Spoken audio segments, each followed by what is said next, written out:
Hello students, welcome to my YouTube channel English karma. তো তোমরা থাম্বনেলে দেখে নিয়েছো যে সামনে ডাব্লিউপি এবং কেপি পরীক্ষা আসছে। তার জন্য ইংলিশে কি কি করা উচিত, তার জন্য কমপ্লিট ইংলিশ স্ট্র্যাটেজি আমি এই ভিডিওতে আলোচনা করব, যেখানে কি তোমরা 10-এ 10 পেতে পারো। কারণ তোমরা এখন জানো যে এবার কিন্তু প্রথমেই ডাব্লিউপিতে প্রথমেই যে পরীক্ষাটা হবে, মানে প্রি যেটা হবে, যদি মেন্স এখানে হবেই না, প্রিটাই হচ্ছে ফাইনাল। এই প্রিতে 10 মার্কের ইংলিশও থাকবে। তাহলে আজকে ভিডিওতে আমি সকল তথ্য এই একটা ভিডিওতেই বলে দেবো, ঠিক আছে? তাহলে এই ভিডিওটা একেবারে গোড়া থেকে শেষ পর্যন্ত অবশ্যই দেখতে হবে, ঠিক আছে? এবার কিন্তু পুলিশ হওয়ার কি স্বপ্নটা তোমাদের অবশ্যই পূরণ হবে। তাহলে তোমার যদি স্বপ্ন থাকে যে এবার তুমি পুলিশ হবে, তাহলে তোমাকে এই ভিডিওটা গোড়া থেকে শেষ পর্যন্ত মন দিয়ে দেখতে হবে। এখানে আমি যত কিছু পুলিশ মানে এই পরীক্ষা সম্বন্ধে, ডাব্লিউবি সম্বন্ধে, কেপি সম্বন্ধে যা যা সিলেবাস এবং কেমন ভাবে পড়তে হবে সবকিছু আলোচনা করব, ঠিক আছে? তাহলে এই ভিডিওটাতে এক ফোঁটাও স্কিপ করবে না। এটা তোমাদের জন্য একদম বেস্ট ভিডিও, ঠিক আছে? তাহলে চলো আলোচনা করা যাক। প্রথমত আমাদের দেখে নিতে হবে যে কটা পরীক্ষা আসছে সামনে ওয়েস্ট বেঙ্গলের, আর পরীক্ষাগুলো কোন কোন ডেটে হবে, যেটা আমাদের পিআরবি বোর্ড জানিয়ে দিয়েছে, যে টেন্টেটিভ ডেট জানিয়ে দিয়েছে। যেমন প্রথম যেটা পরীক্ষা হবে সেটা কি বলছে, requirement to the post of sub inspector armed branch and sub inspector armed branch in West Bengal police 2024। তার মানে মোদ্দা কথা হলো এসআই, ঠিক আছে? এসআই এর যে পরীক্ষাটা হবে, যেটা প্রিলিমিনারি এক্সামটা হবে, সেটা হবে হচ্ছে তোমার 10, 12, 25। তার মানে কত? অক্টোবরের 12 তারিখে। তাহলে অক্টোবরের 12 তারিখে হবে 2025-এ। আর দ্বিতীয় যেটা বলছে কি, requirement for the post of sub, তার মানে হচ্ছে কি, যেটা ফাইনাল এক্সাম হবে সেটা হবে কততে? এসআই এর অক্টোবরের 15 তারিখে। আর যেটা বলছে 3 নম্বর, কি বলছে যে নভেম্বরের 30 তারিখে যেটা পরীক্ষা হবে সেটা হচ্ছে কনস্টেবলের, পোস্ট অফ কনস্টেবল, ডাব্লিউবি কনস্টেবলের এক্সাম হবে। আর এটাই হবে কি ফাইনাল, যেটা প্রিলিমিনারি এক্সাম হবে না। এখানে আলোচনা করব যে কত মার্কের পরীক্ষা হবে, কি কি পড়তে হবে আলোচনা করব, ঠিক আছে? মন দিয়ে দেখো। এবার তারপরে কি 4 নম্বর বলছে যে লেডি কনস্টেবল আর হচ্ছে কনস্টেবল কলকাতা পুলিশের, যেটা হবে 2026-এর ফেব্রুয়ারির 1 তারিখে, ঠিক আছে? আর এটাতে কিন্তু প্রি আছে, মেন্সও আছে। এবার চলো কিভাবে পড়বো সেটা আলোচনা করা যাক। তার আগে দেখে নিই যে আমাদের সিলেবাসে কি কি আছে। আমরা জানি কি যে ডাব্লিউপি হোক এবং কেপি হোক অলমোস্ট সেম সিলেবাস, যেখানে ইংলিশ হবে এবার 10 মার্কের, 10টা কোশ্চেন 1 মার্ক করে, টোটালে 10 মার্ক থাকবে। আর জেনারেল অ্যাওয়ারনেস বা জেনারেল নলেজ, যাকে আমরা জিকে বলি, জিকে তে থাকবে হচ্ছে 25টা কোশ্চেন, যেতে 1 মার্ক করে 25 মার্কের। আর রিজনিং বা লজিক্যাল অ্যানালিসিস, যেটা মানে রিজনিং এর যেটা থাকবে, সেটাতে 25টা কোশ্চেন 1 মার্ক করে 25 মার্ক। আর ম্যাথামেটিক্স, যেটা যেটা মাধ্যমিকের স্ট্যান্ডার্ডে হবে, 25টা কোশ্চেন 25 মার্ক। আর টোটাল হয়ে যাচ্ছে কতটা? 85টা কোশ্চেন 85 মার্ক। তার মানে মোদ্দা কথা হলো কি, জিকে, রিজনিং আর ইংলিশ এই তিনটা মিলিয়ে টোটালে 75 মার্ক থাকবে। আর 10 মার্ক যেটা, সেটা হচ্ছে আমাদের ইংলিশের জন্য থাকবে। এবার আমরা কি জানি, ইংলিশে এর আগে কিন্তু মেন্সে হতো এই প্যাটার্নটা, কিন্তু এখন থেকে এটা প্রি প্রি মানে যেটা মেন্সে হতো সেটাই এবার প্রিতে হবে। মানে প্রি কিন্তু বাদ দিয়ে দেওয়া হয়েছে, মেন্সটাই ফাইনাল ডাব্লিউতে।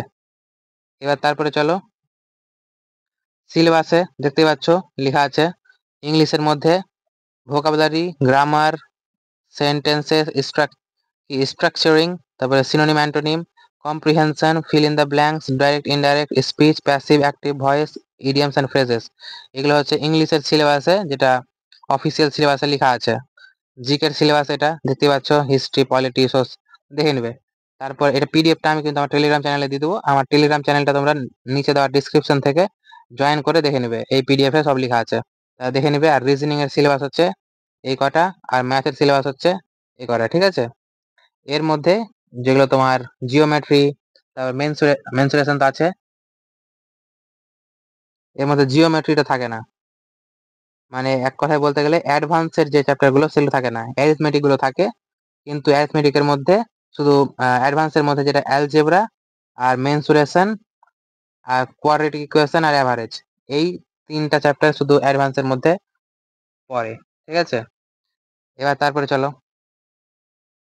এবার হচ্ছে যে কেমন প্যাটার্ন, 4টা স্টেজে আমাদের সিলেকশন প্রসিডিওরটা। যেমন প্রথম স্টেজে তো হবে তোমাদের এক্সাম, যেটা বললাম 85 মার্কের এক্সাম হবে।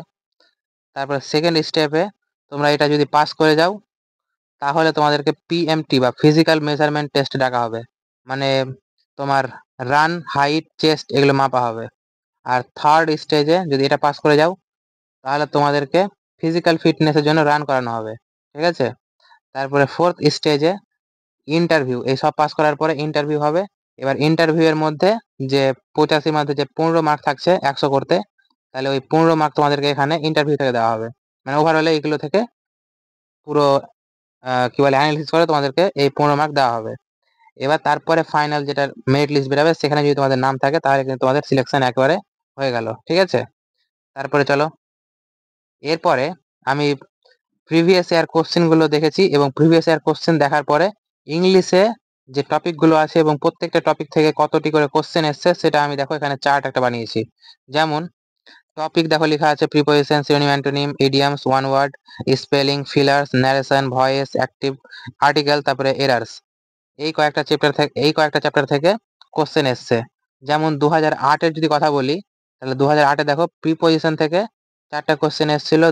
সরি, আট বলছি, 2018-তে দেখো 4টা কোশ্চেন এসেছিল, 2019-এ 5টা কোশ্চেন, 20-তে 2টা কোশ্চেন, আর 23-এ আবার কেপিতে, যেটা 23-এর কেপিতে হয়েছিল সেটা হচ্ছে 4টা কোশ্চেন, আর 22 লেডি কনস্টেবলে 5টা কোশ্চেন। তাহলে এগুলো হচ্ছে প্রিপোজিশন, এই কটা এসেছিল। তারপরে যদি বলি সিনোনিম আর অ্যান্টোনিমে, তাহলে 2018-তে কিন্তু 9টা কোশ্চেন টোটালে সিনোনিম অ্যান্টোনিম মিলিয়ে, আর 2019-এ হচ্ছে 6টা, 20-তে 7, 23-এ কেপিতে 3, 22-এ লেডি কনস্টেবলে 3টা। এবার ইডিয়ামস 4, 2, 3, 2023 কেপিতে কিন্তু একটা ইডিয়াম আসেনি, আর 2022 লেডি কনস্টেবলে একটা এসেছিল। তারপরে ওয়ান ওয়ার্ড 18-তে এসেছিল 2টা, 19-এ 2, 20-তেও 2, 23 কেপিতে একটা, কিন্তু 22-এ লেডি কনস্টেবলে একটাও আসেনি ওয়ান ওয়ার্ড। আর স্পেলিং 2, 4, 3, 23-এ আসেনি আর 22-এ এসেছিল। তারপরে ফিলার্স 2, 4, 19-এ আসেনি, 23-এও আসেনি আর 22-এও আসেনি। ন্যারেশন 2, 3, 1, 23 আর 22-এ আসেনি। তারপরে ভয়েস 3, 2, 19, 23 আর 22-এ আসেনি। আর্টিকেল 18-তে এসেছিল, আসেনি, 18, 19 আর 20-তে আসেনি, 2023-এ এসেছিল আর 22-এও আসেনি। আর এরার্স এর কোশ্চেন হচ্ছে 2, 4, 3, তারপরে 23 আর 22-এ আসেনি। এবার এখান থেকে যদি তুমি লক্ষ্য করো তাহলে দেখো এই synonym, antonym, idioms, one word, spelling এই সব কি আমার ভোকাবের সঙ্গে জড়িত। এবার প্রত্যেক বছর দেখো এইটুকু থেকেই কিন্তু সবচেয়ে বেশি ক্যারি করছে, ঠিক না। তার মানে আমাদের যদি ভোকাবের যে পার্টটা হয় সেই পার্টে যদি আমাদের একটু স্ট্রং থাকে তাহলে কিন্তু আমরা অনেকটাই 10 মার্কের মধ্যে আরামে 7, 8, 9 পর্যন্ত নাম্বার আমরা চাইলে উঠাতে পারবো, ঠিক আছে। এবার যদি প্রিপোজিশনটাও বলি, যেটা ফিক্স প্রিপোজিশন হয়, আর প্রিপোজিশনেও কনসেপ্ট খুব একটা বেশি নাই, যদি এটাও শুরু করা যায় তাহলে এটাও তোমার আহ, হয়ে যাবে। আর তারপরে তুমি ধরো ন্যারেশন আর ভয়েস, যদিও কোশ্চেন বেশি আসছে না কিন্তু খুব ছোট চ্যাপ্টার আর খুব সহজ চ্যাপ্টার, ফ্রি নাম্বার পাওয়া যায়, তাহলে এই দুটাও যদি করা যায়। আর তারপরে যে আর্টিকেল বাকি থাকছে, এই আর্টিকেলটাতে তো কোশ্চেন আসছে না কিন্তু জাস্ট 1 পেজের কনসেপ্ট ধরে নাও, এটাও খুব ছোট। তাই তোমরা যদি আর্টিকেল, ভয়েস, ন্যারেশন আর এই যে ভোক্যাবের যে ব্যাপারটা, পুরো ভোক্যাব আর প্রিপোজিশন এই কটা যদি তোমরা করে নাও কিনা তাহলে তোমাদের 10-এর মধ্যে কমসে কম 8 চলে আসার সম্ভাবনা থেকে যায়। এমন হতে পারে যে 9ও পেয়ে যেতে পারো, ঠিক আছে। এবার যে দুটো চ্যাপ্টার থাকলো, একটা হচ্ছে ফিলার্স আর একটা এরার্স। এই দুটা কিন্তু করতে গেলে তোমাদেরকে প্রথমত পুরো গ্রামারের যতগুলো কনসেপ্ট হয় সব জানতে হবে। যেমন তোমাদের পার্টস অফ স্পিচের মধ্যে নাউন থেকে শুরু করে কনজাংশন পর্যন্ত, ইন্টারজেকশন পর্যন্ত পুরো এক্সট্রা এক্সট্রা আলোচনা করতে হবে, ঠিক আছে। মানে তোমাদেরকে একদম আমি বলতে গেলে পুরো বেসিক, মানে পুরো গ্রামার তোমাদেরকে শিখতে হবে, তারপরে তোমরা এই এরর আর ফিলার্সের জন্য কমপ্লিট ভাবে প্রস্তুত হবে। আর তোমার যদি একটু বেসিক জানা থাকে আর যদি কোশ্চেনটা যদিও বেশি কঠিন আসবে না, যদি সহজ চলে আসে তাহলে কিন্তু তোমরা এগুলো নম্বরও উঠাতে পারবা, ঠিক আছে। তার মানে তোমাদের জন্য যদি আমি লক্ষ্য করে দেখি তাহলে একদম ভাইটাল পার্ট যেটা তোমাদের ছাড়াই যাবে না সেটা হচ্ছে ভোক্যাব আর প্রিপোজিশন আর ন্যারেশন আর ভয়েস আর আর্টিকেল। এই কয়েকটা চ্যাপ্টার তোমাদেরকে একদম মানে যত ভালো করে করা যায়, আর এই কয়েকটা চ্যাপ্টারই হচ্ছে কি তোমরা খুব সহজে করতে পারবে। তোমাদের যে ছোট থেকে ইংলিশে আমরা খারাপ ভালো সেটা যায় আসে না। তোমরা যদি খারাপও থাকো ছোট থেকে ইংলিশে কিনা, তাও কিন্তু তোমরা যদি এই ভোকাবের পার্টটা কি করতে হবে, শুধু মুখস্থ করতে হবে। এবার মুখস্থও কিন্তু তোমাদের এবার বলবে কোনো কোনো বাচ্চা যে কোনো কোনো স্টুডেন্ট বলবে যে স্যার আমার তো মুখস্থ হয় না, রাত্রে মুখস্থ করি সকালের মধ্যে ভুলে যাই। ঠিক আছে, তো সেটার জন্য আমি বলবো, ঠিক আছে, আমি পুরো একদম আজকে ভিডিওতে সব আলোচনা করব। তাহলে আমি যেটা বলতে চাইছি সেটা হচ্ছে যে তোমরা যদি ভোকাবের পার্টটা ঠিক করতে পারো তাহলে বেশিরভাগ নাম্বার ক্যারি করতে পারবা। ঠিক আছে, এবার 10 মার্ক যেহেতু দিচ্ছে, তোমাদের ম্যাথে যেমন 25 থাকছে, রিজনিং এ 25 থাকছে, আর জিকে তে যেমন কি 25 থাকছে, এই সব কিন্তু তোমাদেরকে ছাড়াই যাবে না, কারণ এখানে সবচেয়ে বেশি নাম্বার আসছে। কিন্তু এই যে 10 মার্ক যেটা আসছে, এমন হতে পারে যে তোমরা এখানে ভালো করলে কিন্তু এখানে ভালো না করলে, তো এর জন্য কিন্তু যারা জেনারেল আছে বা ওভারঅল এসসি এসটি এদেরও নাম্বার অনেকটা কমে গিয়ে হয়তো এমন হতে পারে কারণ এগুলো কম্পিটিটিভ এক্সামে কিন্তু এক এক মার্কের জন্য মারামারি হয়। ঠিক আছে, তাই তোমাদেরকে কিন্তু একদম ফুললি প্রিপেয়ার থাকতে হবে, নাম্বার উঠাতে হবে। তাহলে তোমাদের ইংলিশ সেকশনকে বাদ দেওয়া যাবে না। এবার ইংলিশ সেকশনের মধ্যে যে পুরো কি গ্রামার করব, এখন কোনো স্যারের ফাউন্ডেশন ব্যাচ যুক্ত করে পুরো জয়েন হয়ে পুরো বেসিক থেকে শিখবো ইংলিশ, তার কিন্তু সময় নাই, কারণ এখন বুঝতে পারছো বেশি সময় নাই, 1 থেকে 2 মাস। ঠিক আছে, এবার এই 2 মাসের মধ্যে তোমরা শুধু এই পার্টটা যদি করে নাও তাহলে কিন্তু এই 10 মার্কের জন্য যথেষ্ট। ঠিক আছে, এবার এটা কিভাবে করবে সেটা স্টেপ বাই স্টেপ আমি আলোচনা করব। তাহলে এবার এইটুকুটা আমরা কিভাবে করব সেটা আমি স্টেপ বাই স্টেপ আলোচনা করছি। ঠিক আছে, তোমরা একদম ফ্রিতে বিনামূল্যে কিভাবে তোমরা ইংলিশের সেকশনটাকে তৈরি করতে পারবা সেটা আমি আজকে বলে দিচ্ছি তোমাদেরকে। এই যে বললাম যে একটা হচ্ছে কি গ্রামারের সেকশন হয় ইংলিশে, ইংলিশে 2টা সেকশন হয়, একটা হচ্ছে ইংলিশে গ্রামারের সেকশন হয় আর একটা হয় তোমার ভোকাবের সেকশন। এবার গ্রামারের সেকশন তোমাদের একটু একটু কিন্তু জানতেই হবে, না হলে কিন্তু ভোকাবও পারবে না। ঠিক আছে, কিন্তু এখন যদি পুরো গ্রামার ক্লিয়ার করতে যাও তার কিন্তু সময় নাই, তাই এটাকে আমরা কমপ্লিট করব না। ঠিক আছে, গ্রামারের পুরোটাকে আমরা কমপ্লিট করব না, কিন্তু ভোক্যাব আমাদেরকে কিন্তু বাদ দিলে চলবে না, ভোক্যাব আমাদেরকে কমপ্লিট করতে হবে। কিন্তু তোমরা বলবে দাদা কিভাবে করব, ভোক্যাব তো করতে করতে তোমরা কি হয় আজকে পড়লা কালকে ভুলে গেলা, এরকম হয় কি না? তো কিভাবে করবে এবং ফ্রিতে কিভাবে করবে সেটা আমি তোমাদেরকে বলে দিচ্ছি। তাহলে তোমরা একদম কমপ্লিট ভোক্যাব কিভাবে করবা বিনামূল্যে, কোনো টাকা পয়সা খরচ না করে এবং খুব অল্প সময়ের মধ্যে, সেটা আমি তোমাদেরকে বলে দিচ্ছি। ঠিক আছে, আর কোন সোর্স ফলো করবে সেটাও বলেছি। দেখো, প্রথমত তোমরা আমার চ্যানেলে যাবে, আমার চ্যানেলে গিয়ে, এটা হচ্ছে আমার চ্যানেল ইংলিশ কার্মা নামে আমার চ্যানেল পেয়ে যাবে, এরকম থাকবে হচ্ছে ব্যানার লোগো। এবার এখানে যাওয়ার পরে তোমরা দেখবে প্লেলিস্টে যাবে, এখানে প্লেলিস্টের সেকশনে যাবে, আর যখনই প্লেলিস্টের সেকশনে যাবে আমার চ্যানেলে গিয়ে, তখন তোমরা দেখতে পাবে হচ্ছে এরকম অনেকগুলো প্লেলিস্ট বানানো আছে। তার মধ্যে প্রথম যেটা সেকশন দেখতে পাবে প্লেলিস্ট বানানো থাকবে সেটা হচ্ছে ভোকাবুলারি ক্লাসেস বলে একটা প্লেলিস্ট করা আছে।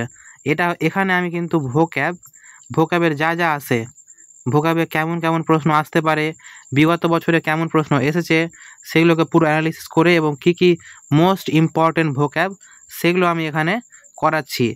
এটা তোমাদের 2-3 মাস যে হাতে টাইম আছে, তোমরা আর কিছু না করলেও এই ভোকাবের যে ক্লাসগুলো আছে এগুলো তোমরা করে নাও। আর এর পিডিএফ কিন্তু আমার টেলিগ্রাম চ্যানেলে পেয়ে যাবে, যেটা ডেসক্রিপশানে লিঙ্ক থেকে জয়েন করে নেবে, সেখান থেকে তোমরা পিডিএফও পেয়ে যাবে। আর একটা খাতাতে এই ওয়ার্ডগুলোকে নোট করবে আর রিভাইজ করবে। আর এখানে দেখো আমি কিন্তু এমনভাবে পড়াচ্ছি যে ক্লাসের মধ্যে তোমরা যদি রিভাইজও না করো তাও কিন্তু অনেকটাই মুখস্থ হয়ে যাবে। ঠিক আছে, আর রিভাইজ করলে তো একদম তোমাদের চেয়ে ভালো আর কেউ হতেই পারে না। ঠিক আছে, মানে আমি ক্লাসের মধ্যে এমন করে বলছি, এমন ট্রিক ইউজ করছি যে তোমাদের ক্লাসের মধ্যে আমি মুখস্থ করে দিচ্ছি। মানে মুখস্থ করার দায়িত্ব হচ্ছে আমার, কিন্তু রিভাইজ করার দায়িত্ব হচ্ছে তোমাদের, তাই তোমরা এটাকে ফলো করবে। কিন্তু যদি তোমাদের একেবারেই কোনো লাইন লেখা আছে যে আই গো টু স্কুল, এর মানে কি আমি স্কুলে যাই, যদি তোমরা কি একদমই মানে না বুঝতে পারো, যে একদম ইংলিশ কিছু বুঝতেই পারছো না, কোনো মানেই জানো না, ঠিক আছে, তাহলে কিন্তু তোমাদেরকে প্রথমত একটা জিনিস দেখতে হবে, সেটা হচ্ছে একটু একটু তোমাদেরকে কিন্তু বেসিক জানতে হবে ইংলিশের। এই বেসিকগুলো কী থেকে জানবে, মানে ইংলিশের একটু বাংলা ট্রান্সলেশন তোমাদেরকে জানতে হবে, তার জন্য তোমাদের কিন্তু তোমাদের টেন্স কিন্তু জানতে হবে। এবার টেন্সের জন্য আমি একটা কমপ্লিট 1-1.5 ঘন্টার ভিডিও, 1 ঘন্টা না 1.5 ঘন্টা, দেখবে কত আছে, এরকম একটা ভিডিও পাবে আমার চ্যানেলের মধ্যে গিয়ে পেয়ে যাবে। সেই ভিডিওটা যদি তোমরা দেখো তাহলে তোমাদের কিন্তু ওই গ্রামারের যে কীভাবে বাংলা থেকে ইংলিশ করবে, ইংলিশ থেকে বাংলা করবে, সেটা মোটামুটি ক্লিয়ার হয়ে যাবে, ঠিক আছে। আর এটাও কিন্তু আমি খুব সহজভাবে করিয়েছি। তা তোমাদেরকে প্রথমত এটা ভিডিও তোমাদেরকে দেখতে হবে। ফার্স্ট স্টেপ হচ্ছে এটা, ঠিক আছে। তবে দ্বিতীয় স্টেপ হচ্ছে এই ভোকাবুলারি ক্লাসগুলো। আর ক্লাসে আমি যা যা নোট করতে বলবো তোমাদেরকে কিন্তু খাতা কলম নিয়ে বসতে হবে আর নোট করে নিতে হবে, ঠিক আছে। এবার যখন এইটুকু হয়ে গেল, তারপরে আমাদের কি বাকি থাকছে? তারপরে আমাদের বাকি থাকছে হচ্ছে গ্রামারের কয়েকটা পার্ট, যেমন প্রিপোজিশন,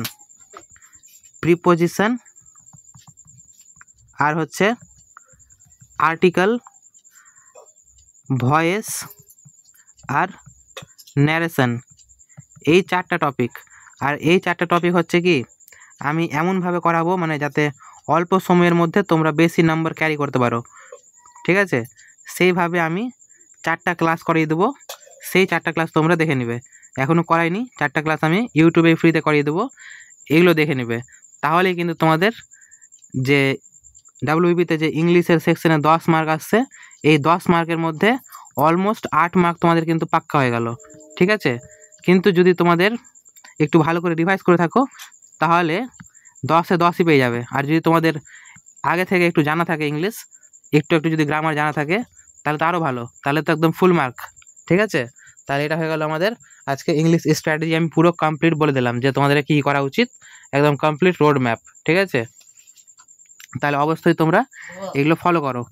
আর তারপরে শেষে একটাই মানে তোমাদের কাছে সব কিছু তো ফ্রি করে দিলাম আমি, তার জন্য তোমাদের কাছে একটাই শুধু রিকোয়েস্ট, সেটা হচ্ছে কি আমার চ্যানেলটাকে তোমরা অবশ্যই সাবস্ক্রাইব করবে। আর তোমাদের মতন তোমাদের যে বন্ধুগুলো আছে তারাও যদি পড়াশোনা করে, কম্পিটিটিভ লাইনে থাকে, আর যদি ডাব্লিউবি দেয়, মানে ওরা যদি ভোকাবে সমস্যা হয়, তাহলে কিন্তু আমার চ্যানেলটাকে তাদেরকেও শেয়ার করবে, মানে রেফার করবে। মানে এখানে দেখতে পাচ্ছ, একবার তুমি ভিডিও দেখবে তাহলে কোয়ালিটি বুঝতে পারবে, ঠিক আছে। আর অবশ্যই শেয়ার করবে, আর ভিডিওটি ভালো লাগলে অবশ্যই লাইক করবে। তাহলে আজকের জন্য এইটুকুই থাকলো, এরপরে তোমাদের সঙ্গে দেখা হবে পরের ভিডিওতে, ঠিক আছে। Thank you.